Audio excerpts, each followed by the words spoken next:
Le folklore japonais est très riche en légendes. On y retrouve des histoires d'horreur aux esprits fantomatiques tels que les yokai, le teke-teke, Kuchisake Onna, la poupée Okiku et plein d'autres. Vous l'aurez compris, dans cette nouvelle série de vidéos, nous allons voyager au Japon. Et je vais donc vous raconter 3 légendes urbaines japonaises juste effrayantes. Aujourd'hui, pour cette vidéo, je vais vous raconter l'histoire d'Akemi qui a vécu l'horreur en appelant le Satoru-san. Mais avant de commencer, j'aimerais vous présenter le sponsor de cette série de vidéos, Zen Market. C'est une entreprise basée au Japon, à Osaka plus particulièrement, et elle vous permet d'effectuer vos achats en ligne sur les principaux sites japonais ainsi que sur des milliers d'autres sites internet. Vous pourrez ainsi commander d'authentiques produits japonais, qui sont généralement impossibles à commander lorsqu'on habite en France, car la majorité des sites japonais ne livrent pas dans notre pays. Zen Market rend donc possible les achats au Japon et vous facilite la tâche avec son système d'achat révolutionnaire. Pour acheter au Japon avec Zen Market, rien de plus simple. Créez un compte sur leur site et ajoutez-y des fonds. Puis copiez juste l'URL du produit que vous désirez acheter dans leur barre de recherche et ils le commanderont pour vous. Zen Market vous propose également de stocker vos achats dans leurs entrepôts pendant 45 jours, vous permettant ainsi de grouper vos envois et d'économiser sur les frais de port. Et en vous inscrivant pour la première fois, vous bénéficiez également de 300 yens offerts sur votre première commande. N'attendez plus et créez votre compte aujourd'hui.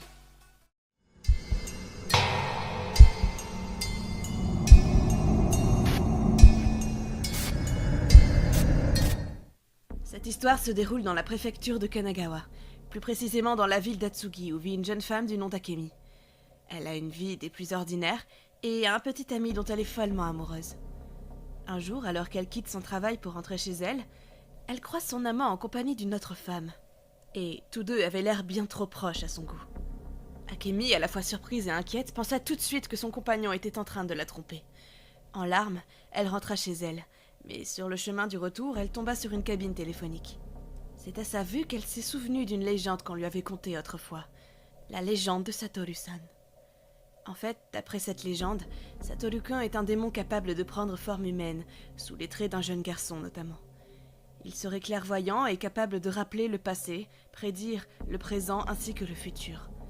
Pour faire appel à lui, il suffirait d'appeler son propre téléphone avec un autre, puis répéter 3 fois « Satoru-san » et poser une question. C'est ce qu'Akemi a donc fait. Elle posa donc la question suivante.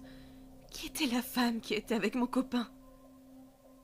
Elle a attendu au moins 1 minute, mais devant le manque de réponse, elle se dit qu'elle était bien stupide d'avoir cru à cette pauvre légende idiote, et rentra donc chez elle.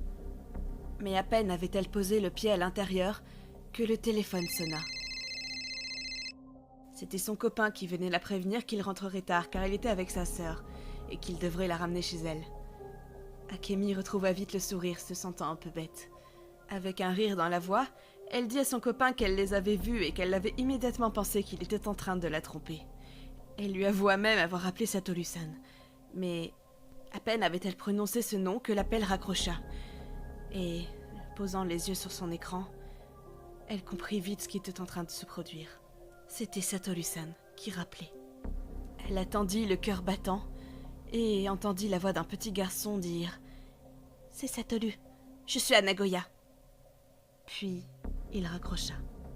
Elle eut un rire nerveux et ne prit pas l'appel au sérieux, pensant que c'était son compagnon qui lui faisait une blague.